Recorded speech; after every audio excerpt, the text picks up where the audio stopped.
Tədbirimiz nə məqsədə daşıyır? Tədbirimizin məqsədi belə. Layihənin adı yəqin ki, oxumusunuz, orada yazılır bu üstündə. Regionlarda yırtıcı və zəhərli heyvanlardan qorunmaq. Bu layihənin məqsədi insanların ərazilərdə yerli əhalinin yırtıcı heyvanlarla və zəhərli heyvanlarla tanış edilmək. Deməli, bu heyvanlarla tanış edilmək və heyvanların hücumları, zəhərli anların, heyvanların sancmaları, hansı fəsadları verə bilər insanlara sağlamlığı üçün və bu fəsadlarla qorunmaq üçün hansı üsullar, hansı metodlar. Yəqin ki, mən artıq soruşdum, burada da elə hallar olubdur. Yəni, ayı təsərrüfatlara girir və insanlarla rastlaşma halları olur. Və burada o qədər mən inanmıram ki, zəhərli heyvanlar olsun, amma arıçılıqla məşğul olanlar var, yəni, arı saxlayanlar var. Arı sancmasında birisi o da təhlükəli ola bilir. İlan sancması zəhərli ilan ola bilər, onun sancmasında fəsadlar ola bilər. Bax, belə hallarda çox vaxtı fəsadlar ondan oluşur. Belə hallarda düzgün davranış qaydaları və ya da zəhərli heyvan sancanda düzgün müalicə üsullarını bilmədiklərindən və daha ağır təhlükə alır. Məsələn, ilan sancması zamanı düzgün ilkin tibbi yardım düzgün eləməyəndə daha ağır nəticə alır. Amma vaxtında müalicə olursa, elə də çətin bir nəticə verə bilir. Yəni ki, bu metodları, bu üsulları, düzgün davranış qaydalarını bilməsi hamının xeyrinə olur. İndi Bioloji Müxtəlif Mərkəzinin bizi bura göndərən bu layihənin icrasını yardım edəni Prezident aparatı nəzdində qeyri-hökumət təşkilatlarına dövlət dəstəyi agentliyi var. O agentliyin deməli göndərişi ilə gəlmişik və o agentliyin layihəsidir. İştirak edən sizin məlumatlanacaq ekspertlərimiz həm bu Bioloji Müxtəlif Mərkəzi İctimai Bilim üzvləridir, ekspertləridir, həm də Azərbaycan Elm və Təhsil Nazirliyinin Zoologiya İnstitutu qabaq, indi adı başqadır, canlı sistemlərin tədqiqi institutunun zoolog alimləri. Mənim sağımda oturan ornitolog alim, yəni Azərbaycan Quşlar Faunasını öyrənən alim, biologiya elmləri doktoru Tahir Kərimovdur. Azərbaycanın zəhərli heyvanları ilə məşğul olan alimimiz Gülbənz xanımdır, Qasımova, biologiya üzrə doktorudur, həm də Xəzər Universitetinin müəlliməsidir və period alimimiz Leyla xanımdır, Leyla Nadirli, o da Bakı Dövlət Universitetinin müəlliməsidir. Sizə yırtıcı məmələr haqqında məlumat verir. Buna görə də siz indi sərli olun, indi ekspertlərimizin çıxışlarına qulaq asın, hər kəsən öz farmasına aid çıxışlarını edəcək, məlumatlarını verəcək. Siz də sonunda öz fikrinizi bildirərsiniz, öz bəqədə hallar olubdur, müşahidə eləmişsiniz, rastlaşmışsınız, belə hallarda suallar verə bilərsiniz, öz fikrinizi bildirə bilərsiniz.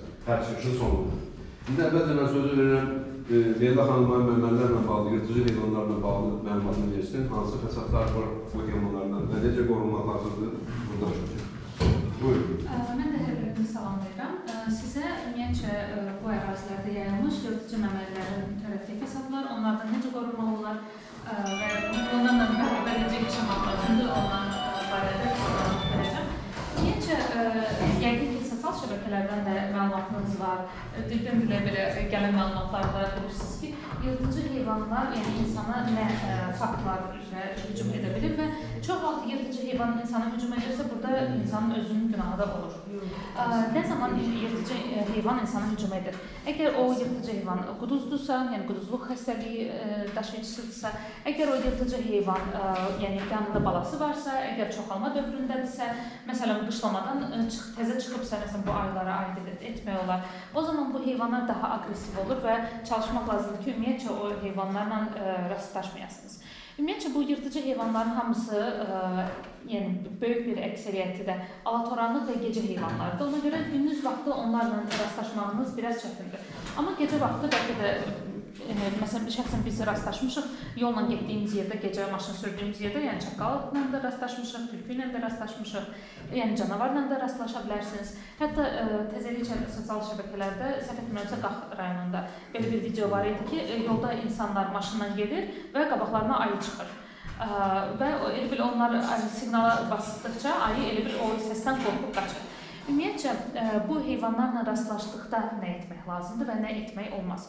Heç bir yırtıcı heyvanın qabağından qaçmaq tövsiyə olunmur. Nəyə görə? Bu yırtıcı heyvan insanın dalına düşə bilər. Bu sadəcə yəni instinktiv olur. heç bir yırtıcı heyvan düşünmür ki, insan onun yemidir və ona hücum edib, insana bir xələl verib. O, əgər insandan bir aqressiya görmürsə, bir təhlükə görmürsə, insana əsla hücum etməz. Çünki bu heyvanların hamısı insandan qorxur əslində və onlar gizlin həyat tərzi keçirirlər. Əgər məsələn canavardır, tülküdür, çaqqaldır, tülkü, çaqqal daha qorxaq heyvanlardır canavara nisbətən.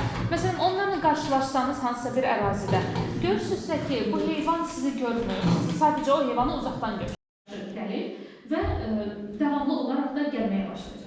Ona görə çalışmaq lazımdır ki, həyatyanı sahəni ümumiyyətcə qida qalıqlarından, zibil qalıqlarından tez-tez təmizləmək lazımdır ki, o heyvanlar ora gəlməsin, toplaşmasın. Bundan sonra tülküdür, çaqqaldır, sıçan yuvalarına da gəlir. Yəni gəmirci ilə də qidalandığına görə, əgər həyatyanı sahənizdə görürsünüzsə ki, ağacların altında və yaxud evin ətrafında sıçan yuvaları varsa, çalışın onları ləğv edin oradan. Ya bastırın onları, ya dərmanlayın ki, orada sıçan olmasın. Çünki sıçan olan yerə tülkü də, çaqqal da olacaq şəkildə gəlir. İndi bilmirəm, siz məsələn toyuq cücə saxlayan var arxınızda. Sizdə o toyuq hinləri ilə necə tikirsiniz? Yerdən tikirsiniz? Yəni necə olur? Yazılma da olur məsələn. Yerdən tikirsiniz. Düzdür, altını da betonlayırsınız. Bu nədən qoruyur əgər onu o cür tikirsinizsə? Məsələn, tülküdən, gəlincikdən, onlar axı gəlir quşlar, məsələn gəlinciklər gəlir quşların qanından da öldürür, qanunla sorurlar. Onlar torpağın altından qazıb keçirlər o hinin içinə. Əgər siz o hinləri o cür görməsəniz, əlbəttə ki, istənilən yırtıcı heyvan qazıb torpağı girəcək hinin içinə. Əgər hövləmsizsə, maksimum dərəcədə nə edə bilərsiniz? O setkaları, dəmir setkaları ya torpağa hardasa bir metr yarım dərinliyinə bastıra bilərsiniz və yaxud dəmir listlər olur, onları da torpağın biraz dərinliyinə bastıra bilərsiniz ki, o heyvan qazıb oradan içəri keçə bilməsin. Bu heyvanların ən böyük törətdiyi insana fəsad odur ki, onlar quduzluq xəstəliyi keçirir. Bəlkə də bir çoxunuz bilirsiniz ki, quduzluq xəstəliyi təəssüf ki, yəni insan bu xəstəliyə tutuldusa, bu ölümlə nəticələnir və bundan necə qorunmaq lazımdır? Ümumiyyətcə, quduzluq xəstəliyini yəqin eşidirsiniz ki, yəni itdən pişikdən ən çox keçir, çünki it pişik ətrafımızda doludur.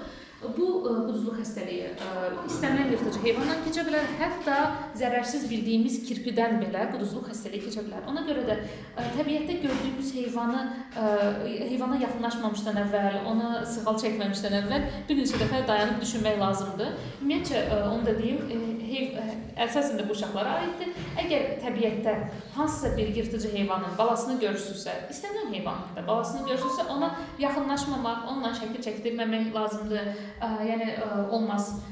Onu sığallamaq olmaz. Çünki onun ətrafda anası da çox güman ətrafdadır və o sizə hücum edə bilər və çəkinmək lazımdır ki, məsələn, hündür otluqlu yerlərdən çəkinmək lazımdır. Çünki bu yırtıcı heyvanlar əsasən də günorta saatlarında orada gizlənməyi, orada dincəlməyi çox sevir və siz təsadüfən o yırtıcı heyvanın yuva sahəsinə daxil ola bilərsiniz, bilmədən bunu. Görə bilərsiniz ki, orada yuva ərazisiymiş sizləmə və o heyvan o zaman da insan hücum edə bilər. Baxlarsan, necə? Sağa görə ayı gilas bağlayıb, ayıları qurtucu qalsın. Ayı dönür, kəndə dönür. O fakt var, kəndə gəlir. Nəyə gəlmişlər? O arı canlanan Gilasını görür. Gilas bağlı. Gilas bağlı böyükdür, maşallah. Bir neçədir. Onun yanına ən yaxşı real tətbiqi real olan bir vasitə, mətinliyi, oraya bir adını Hasanlanıbdır. Bizdə gələndə bu tərəfdən, sağ tərəfdə gilas bağları var. Şeylərdir. Orada gilas ağacları.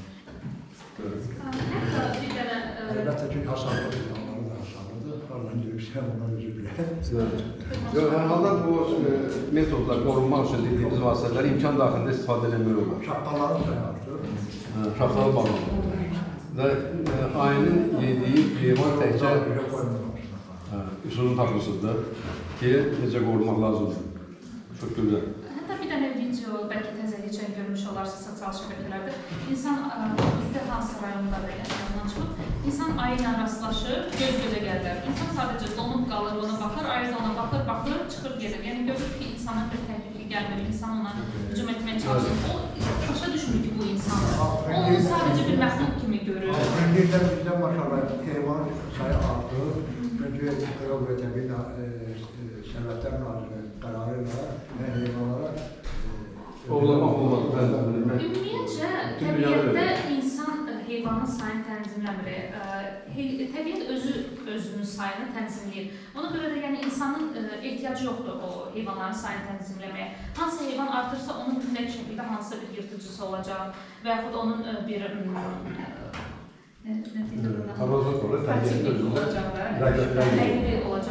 və əlbəttə ki, o tarazlanır. Yəni insanın burada ehtiyacı yoxdur ki, hansı heyvanı toplasın, eləsin ki, onun sayı tarazlansın. Bəli, dünyada nə qədər ki, fauna növləri var, o cümlədən yırtıcıları, təbiət onları təsadüfən yaratmırdı.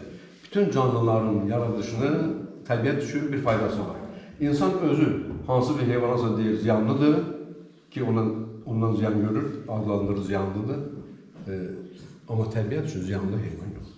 Hətta bizim dediyimiz haqqında da yırtıcıların da hər cür xəstəlik yaya biləcək heyvanların da təbiət üçün ziyanı yox. Mesela toyuğudur, boyunudur, yücəsindən var. İsrail eve gələm öz həyatına. Gecə saat 11'dir. Əlində ağac olmaz, amcetdən çaparına basılmışdı. Keçən xəstə qardaşının inəyini başında yaxında bası ayır. İstər yanın bası camışına ayır. Mesela dün əngəl səhələ gəlib peyda olur, cəmatın gilas qaldı ki.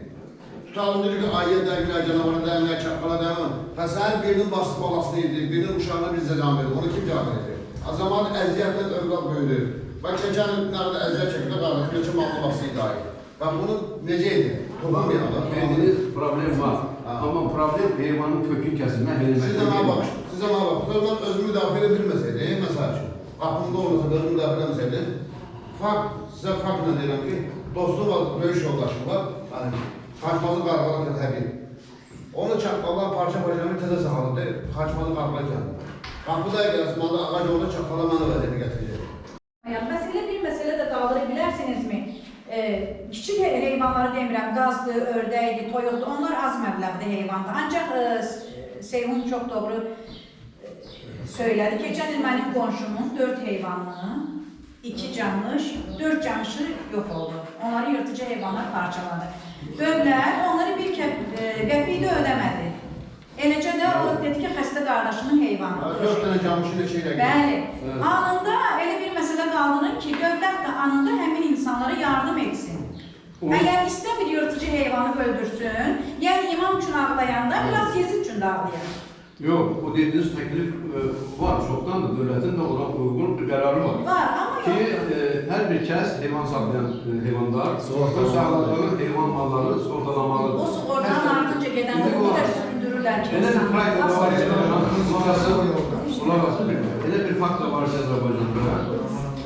Lənkəran tərəfdə, Tanış olmasında qırmızı kitaba düşmüş nadir bir növ var, bəbir. Və o bəbir növü o qədər nadirdir ki, onu özlərinə icazəsiz tutana ən böyük məbləğdə cəbhə düşür.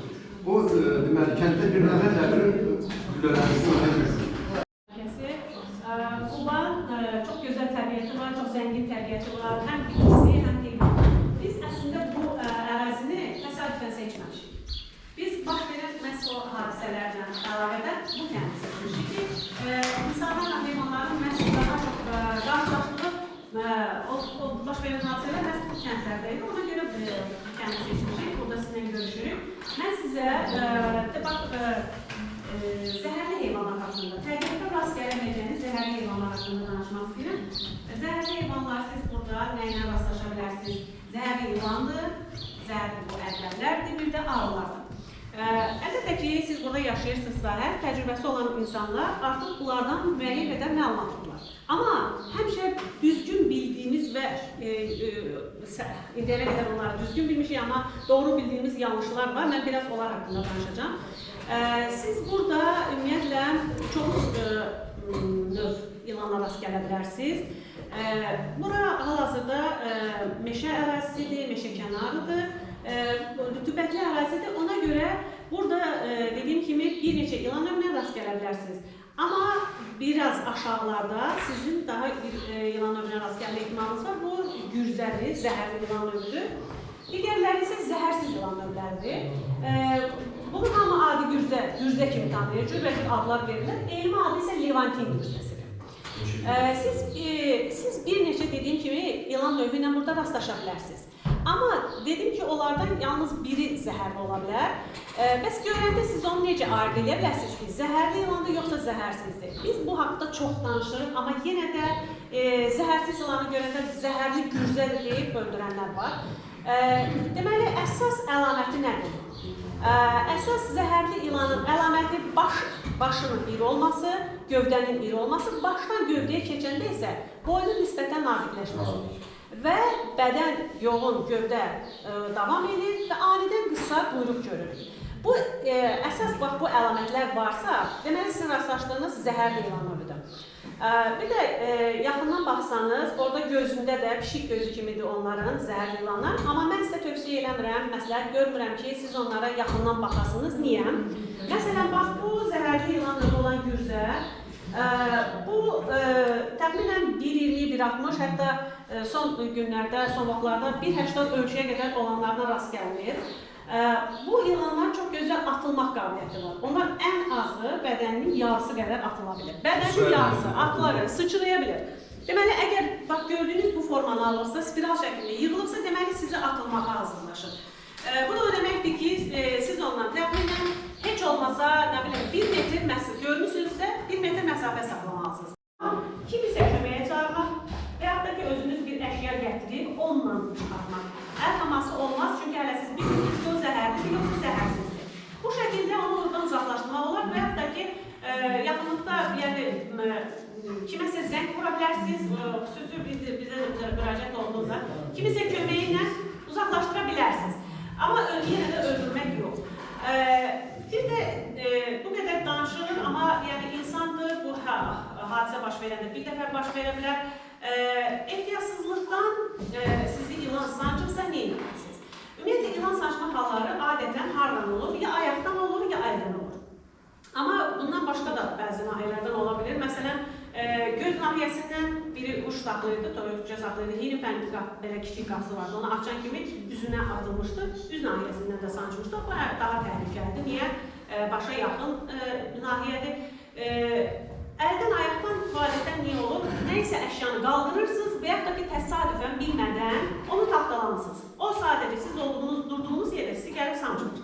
Yəni, digər yırtıcı heyvanlardan fərqli olaraq ilan insana hücum etmir, belə deyək. Sancırsa nə etməlisiniz? Əvvəlcə onu deyim ki, siz təksizsə, sizi sancırsa nə etməlisiniz? Siz dərhal qaçmalısınız, adam olan yerə, özünüzü çatdırmalısınız və deməli, siz məni ilan sancdı. Niyə? Çünki bu zəhərli ilanın sancması halında zəhərin təsiri maksimum 2 saatda artıq quşun itməsi ilə nəticələnir. Quşumuz itənə qədər, yəni tək bir yerdə qalmaqdan ən yaxşı qaçmaq və demək ki, dərhal demək ki, məni ilan sancdı. Yox, əgər siz yanınızdakının ilan sancırsa, onu əksinə çox hərəkət etməyə qoymuyor. Çünki nə qədər sürətlə çox hərəkət edəsə, onun qan dövranı sürətlənəcək, zəhər də qanda daha çox dövrələyəcəkdir. Ona görə onu sakit vəziyyətdə saxlamaq, yarım oturaq vəziyyətdə saxlamaq və üzərində əgər qolunda, əlində, boynunda üzük, saat, boyunbaq varsa, bunları çıxartmaq lazımdır. Niyə? Çünki ilan sancması əldən sancarsa, bu 15-20 dəqiqə ərzində təsəvvür edin, çiynə qədər artıq şişəcəkdir. Bu 2 saata qədər isə təxmini demək olar ki, bütün bədən şişə bilər. Eyni zamanda quşun itməsi baş verir.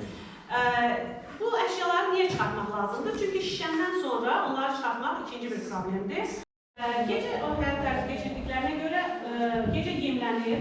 Sonra onlar hava işıqlananda harada yaxınlıqda nəsə gizlənməli yer varsa orada gizlənir. Bu da gizlənə biləcəyi yerlərdən biri də ayaqqabının içərisidir. Ən çox da ayaqdan sancma halları baş verir. Nə eləmək lazımdır? Birisi yenə də deyə bilər ki, bizdə əqrəb yoxdur, belə nəyə lazımdır? Əqrəb yox, orada başqa heyvan da ola bilər. Ona görə ən yaxşısı isə birinci ayaqqabını geyinəndə silkələmək lazımdır. Uzun müddət həyətdə nəyisə asmısınızsa geyinmək üçün, bunun içərisində arqa ola bilər. Onu da silkələmək lazımdır. Hansı elementar bir təhlükəsizlik qaydalarıdır əslində. Əqrəb sancması ölümlə nəticələndir. Adətən, əgər kiminsə allergiyası varsa, o halda daha təhlükəlidir. İlan sancması ilə əqrəb sancmasının fərqi nədir? Burada məsələn, ilan sancmasında yerində ağrı çox hiss eləmirsən. Sanki bir iğne baktı çıxdı. Amma tərəf sancmasında onun yeri də ağır olur. Ona məlhəm qoymaqla bir neçə günə o keçib gecədir. Ancaq siz allergiyanız varsa, yenə dediyim kimi, yenə də həkimə müraciət etməlisiniz. Ən çox uşaqlarda və yaşlı adamlarda daha təhlükəlidir. Ağrılar haqqında isə elə bilirəm ki, ağrı saxlayanlarınız var, daha çox təcrübəsi olanlar var. Amma sizə fərqli, müqayisəli demək istəyirəm. Məsələn, kağız ağrısı, it ağrısı kimi tanınan ağrı və bir də bal ağrısının fərqidir. Bal ağrısı, yəqin ki, özünüz də bilirsiniz ki, çox agresiv ağrılardır. Onlar insanın sadəcə durduğu yerdə də sanca bilir. Məsələn, parfüm iyisinə, tər iyisinə onun qıcığı var. İnsan durduğu yerə gəlib sancacaqdır. Amma kağız ağrısı dediyim, it ağrısı, bunlar belə deyil. Siz ona öldürməyə çalışmadığınız qədər o sizə sancmayacaqdır. Və sancmalarının fərq nədir? Məsələn, bal ağrısında onun quyruq qarıncının sonunda iğnəsi var. O iğnənin üzərində bir çıxıntısı var. Ona görə o sarılacağım zaman uçub gedəndə o iğnə həmin sancdığı nahiyədə qalır. Ona görə bütün daxili üzvləri çıxır və həmin ağrını bölümlü deməkdir əslində bu hansı kimisə sancılsa. Bəs yaxşı, ağrı sancması, əgər yenə də dediyim kimi, kimisə allergiyası yoxdursa, bir ağrının sancması təhlükəli deyil. Yox, əgər eyni vaxtda sizin üzərinizə 20-30 ağrı hücum edilsə, sancılsa, bu təhlükəlidir. Gözə deyil. Gözəm aşağıda araz olasınız. Sizin burada rast gələcəyiniz səhvələr çoxdur, mənim çox. Gözdə həmən bax, bu gözdə ilanlarınız var. Harada? Çiçilər. Ora aşağı yerdə, orada istik buram yerləri var yani. Bunlar təfəlik var, çiçilər yerlərdə var. Orada var. Amma belə meşəlik yerlərdə gürcə olur, gürcə rütubətdən qaçır. Amma buranın özünün xarakteri gürcə də var, balaca ilandır. O harda olur? Biz əvvəllər elə bir, ona kiçik burada şəklində var, zəhərli heyvanlar deyilən bu bekdə var, balaca 50 cm formunda üstündə zigzag şəkilli düşər. Onu biz əvvəllər deyirdik ki, Dəmirçi kəndi var, Şamak. Bir orada tapmışdır, bir də Qınarlıqlar. Amma sonradan Yerli kəndi var, farq edəndə. Yerli kəndi. Onun üst tərəfində yaylaq yerləri var, çəmənlik, suqar çəmənlik. Orada görmüşük orada. Hətta orada mən dedilər ki, biz o çat qoymuşduq, qaldıranda üstümüzə düşdük. Quşlar haqqında, yırtıcı quşlar, Azərbaycan quşlar bağlaması, yırtıcı quşları var. Orada da yakın olur, Xayl məndində var. Ben size vaxtımızda çalışacağım kısa, konkret söhbətimiz olsun. Deyəndə ki, quşlar insana hücum edilir, insan üçün təhlükəlidir, biraz təhlükəli olur. Quş insanın qaçır. Ancaq sizin rayon, əraziniz üçün təhlükəli olan, qorxulu olan quşlardan söhbət açmaq istəyirəm. Hətta ağırlardan hücum edənlər, qartlarla hücum edənlər sizin əraziniz üçün, xarakteri olan insan üçün, onun təsərrüfatı üçün, insanlar üçün hansı quşlar təhlükəlidir.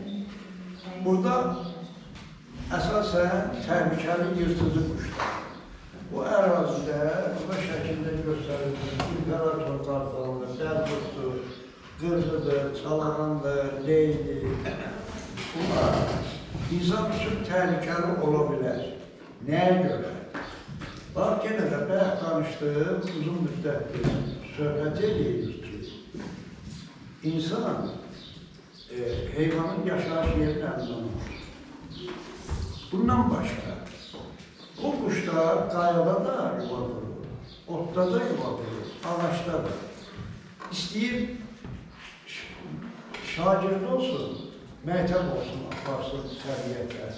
İstəyir istirahətə, bulaq başına gerilir və ya da gəzməyə gedir. Orada biz bilmirik, onların yuvasını bilmirik. Bax, bu yuvaya yaxınlaşdıqda, bu təbiət, o quşların irsiyyəsinə elə bir deməli davranış, instinkt qoyur ki, sən öz yuvanı, balanı, yumurtanı qorumalısan. Bax, belə bir şəraitdə onun yuvasına yaxınlaşdıqda o qorumalıdır. Hər bir canlı öz yuvasını, öz nəslini qoruduğu kimi. Çünkü elə kim gəlib onun yumurtasını, balasını oradan götürsə, bunun nəsli kəsilərdir. Təbiət onlara belə bir xüsusiyyət qoyur. Deməli, buradan nə sual çıxır? Quşların içində, sizin rayon üçün, xarakteri, yırtıcı quşlar insan üçün daha təhlükəlidir. Niyə? Onun yuva sahəsinə, o bilmir biz ora gəlməyə gəlmişik. Çox vaxt görünmür o quzuma. Özdə surədir. O, əgər qaçdınız arxadan yıxır yerə, qanatların uzunluğu 2 metrdən 3 metrə qədərdir. O yerə yıxıldı, qaçanda. Arxadan damarları, ovunda eləyir, canavarı da doğuşlar. Bu damarları kırır. Elə, niyə bunlara yırtıcı düşürlər? Yəni, şarnın canı çıxmadan, onu kışkırda gidib dağılıb deyilir. Neyləmək? Necə qorumaq? Birinci şərt, qaçmamaq. Və neyləmək? Üzbət-üz durub, papaq var, ya əyninizdə bir şey, ya uzaq, ya sunqa, nəsə varsa, onu belə üz üstəyə, onun caynağı ki, hücum edir, onun qabağına vermək lazım. Ki, o şibir, əgər onu zərərsizləşdirir, ikinci dəfə hücum eləməyəcək. Düşür yerə də, onlar belədir. 5 dəfə hücum eləsə birində tutub alınır. İndi bundan başqa hansı vasitə var? Səs-küy salmaq, məktəblər çoxdursa bir yerə yığışmaq, hay-küy salmaq, onun üstünə nə varsa daşdır, nədirsə, hücum eləyəndə atmaq lazımdır. Niyə? Üşümür, çaşır o. Artıq o çaşır, hədəfdən yayınır. Hamıya hücum eləmiş ki, bir nəfərə. Bir yerə toplantıda bu hədəfi itirir. Başqa o leş olur, çoxdur. Bax, milçəkdir, Samsunlu, Tülküydü və danışılır, çaqqaldır. Orada olan bu bakteri, virus, toksinləri, ot dava, suya, ot tayasına, harasa yayacaq. Yanında da epizodik xəstəlik ocağı yaranır. Bax, belə yaranır xəstəlik. Ona görə də yırsızı quşlardır. Kərkəzdə xeyr, onları tapmaq, deməmək, o birlərini öldürmək. Amma qorunmağın vasitəsi var. Sərvərlərə çoxdan təşəkkür. Sağ ol, siz sağ olun. İcazə verirsə, uşaqların sizin bir şəkil çəksin. Uşaqlar, gəlin şəkil çəksin.